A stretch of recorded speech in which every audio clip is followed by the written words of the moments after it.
Yes, tonight I'm going to review the Fifine Tank 1 and I'm going to compare it to the Shure SM7B. So if that's something you're into, stick around.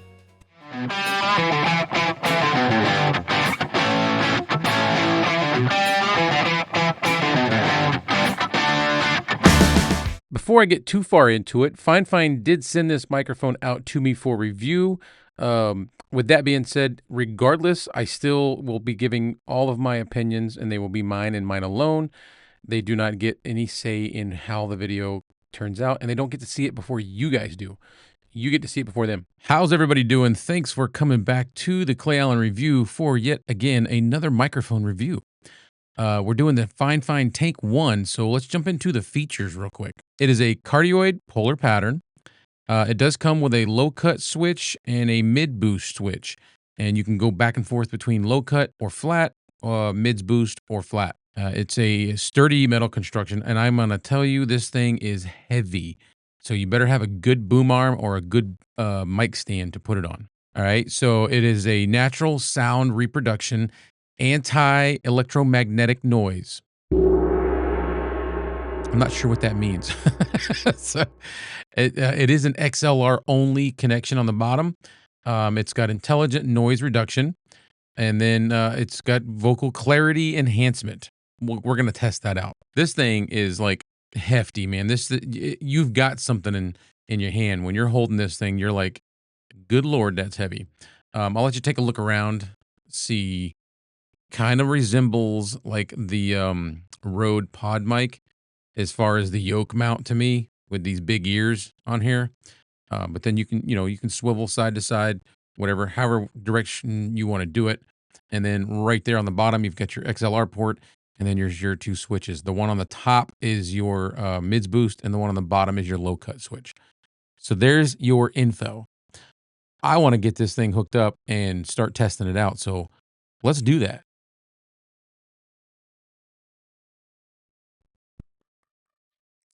We're working. All right, so this is the Fifine Tank 1 raw. I have no processing turned on at the moment. All right, so this is the sound you're going to get. Let's see what this, like the room noise, the background noise. I'm going to be silent real quick. Okay, there's that.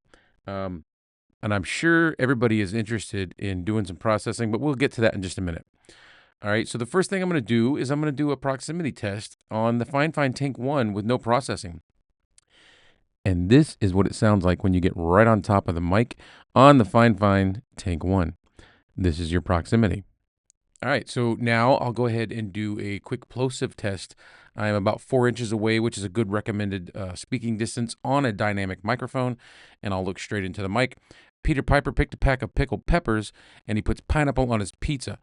I did push those plosives out a little harder, so I'm going to play it back and listen to it. It didn't sound too bad in my headphones, so I'm going to go with that. All right, now we'll go ahead and do a little off-axis rejection. Notice I said axis correctly. All right, so this is talking. Let me pull this off for that. All right, so this is talking, again, about 4 inches away, straight into the mic. This is what it sounds like when you're talking right straight into the front of the microphone. And then we'll go ahead and rotate right over to 90 degrees. This is 90 degrees. And this is 180 degrees at approximately 4 inches from the back of the microphone. So it's probably about 6 to 8 inches, maybe 7 inches from the front. And then we'll slowly move back around to the front of the mic. There is your off axis.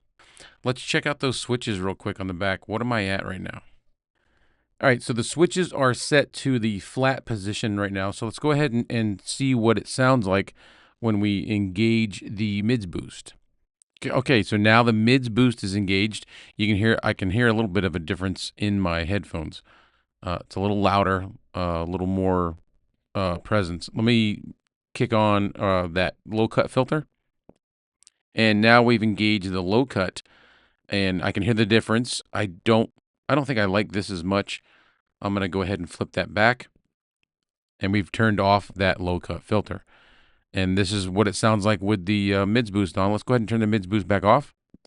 And now the mids boost is back off, and this is what it sounds like. All right, so a little bit of sound resonance. This is what it sounds like if you tap on the boom arm. I don't even know if you can hear it. I can hear it in here, but I listened to a test earlier and I couldn't hear nothing. So let's do it one more time. There you go. And this is what it sounds like doing some keyboard tapping. Now I've got the keyboard kind of like below and behind the capsule, so it might not be that bad. All right, so there is your sound resonance. Yeah, dude, I love this thing. Let's go ahead and jump into the comparison between this and the SM7B. What I'm going to do is I'm going to say a little phrase. I'm going to say the same phrase with both mics. I'm going to leave the processing off, and I'm going to leave all the settings exactly the same on the Rodecaster Duo to do this test. So let's jump into it. This is a sound test between the legendary Shure SM7B and the budget-friendly Fifine Tank 1. Same voice, same settings, just two very different price points. Let's see if our ears can hear the difference. This is a sound test between the legendary Shure SM7B and the budget-friendly Fifine Tank 1. Same voice, same settings, just two very different price points. Let's see if our ears can hear the difference. What are your thoughts? Which of these two microphones offers better sound quality? Are there any notable pros and cons for each? What are your thoughts? Which of these two microphones offers better sound quality? Are there any notable pros and cons for each? So, me personally, I like it in the flat mode for both of them. Um, but I can see it to be useful, definitely useful. All right, so this is what we're sounding like raw in flat mode. Let's go ahead and do some processing on the Fifine Tank 1. All right, so currently I'm on the dynamic profile. I did adjust the gain to 55 decibels. I'll go ahead and turn on the simple processing with the neutral preset. All right, so this is neutral with the dynamic profile. This is what this is going to sound like. It sounds really good. Dude, I'm liking this mic. I'm not kidding. This thing sounds good. Let's go ahead and check out some different adjustments. We'll go into advanced. This is the high pass filter, and this is with the high pass filter turned off. So I'm going to leave that like that with it off, and we'll move along. I'll leave everything alone. The noise gate is on, so this is what it sounds like with the noise gate. This is what it sounds like without the noise gate. Yeah, I'm just going to leave everything the way it is. Let's go back. Actually, I'm not. The exciter in the Rodecaster Duo, the drive is at 27%. Let's turn that up. So this is my normal, which I normally keep it at 70%. This is what it's going to sound like with a little bit of the bottom end and added in. I think this is pretty cool. It sounds, to me, it sounds amazing. I got to see what it sounds like on the playback, but this sounds amazing to me. All right, so we'll leave that like that, and I'll turn off the panning. And this is probably how I would ride, just like this.